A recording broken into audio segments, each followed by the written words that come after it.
நம் வீட்டு தேவதைகள் கோபம் அடைவதற்கான 5 அறிகுறிகள். திரு வீரமணி ஒரு உண்மையான பக்தன். அவர் தமிழ்நாட்டில் உள்ள பழமையான கிராமத்தில் குடும்பத்துடன் வசிக்கிறார். அவரது வீட்டு பீடத்தில் பல தலைமுறைகளாக வணங்கப்பட்ட வீட்டு தேவதைகள் உள்ளனர். குளத்தம்மன், முனீஸ்வரன் மற்றும் கருப்பசாமி.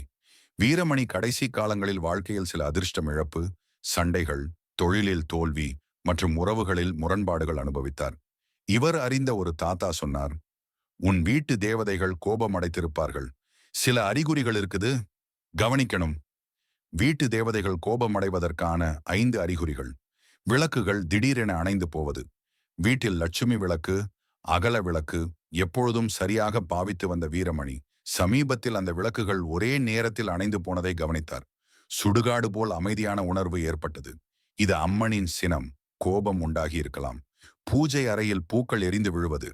அவரது நறுமண புஷ்பங்கள் வணக்கத்துக்காக வைக்கப்பட பூஜை முடிவுக்கு முன்னால் பூக்கள் தானாக கீழே விழுந்தன. இது தெய்வத்தின் அனுபவ துரோகம் குறிக்கும். பாதுகாப்பு வேண்டிய நேரம் இது. வீட்டில் சரமாரி சண்டைகள் மற்றும் மன அமைதி இல்லாமை.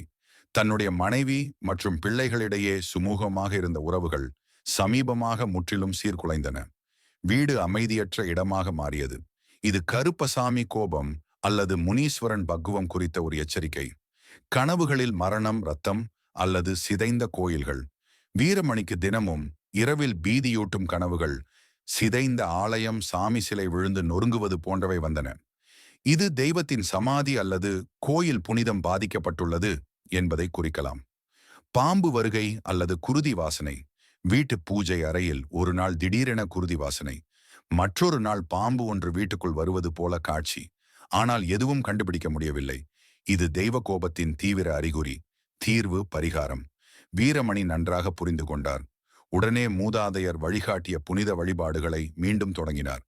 வீட்டு தேவதைகளுக்கான சிறப்பு விழா, பூஜை, சாமி கும்பிடும் நாள் நடத்தினார். பச்சை கலந்த புடவைகள், கரும்பு, வெட்டி விழா, பால் கொடுக்கும் காணிக்கை ஆகியவற்றை செய்தார். வீட்டில் தூய்மை, போஷண உணவு, நறுமண தூபம், நிலவொளி லைட்டிங், அறுசுவடி வாசிப்பு எல்லாம் மீண்டும் நடைமுறைக்கு வந்தது.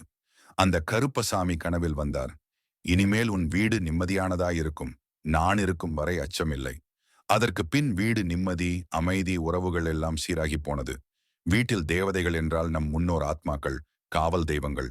அவர்களின் கோபம் ஒரு எச்சரிக்கை மாத்திரமே.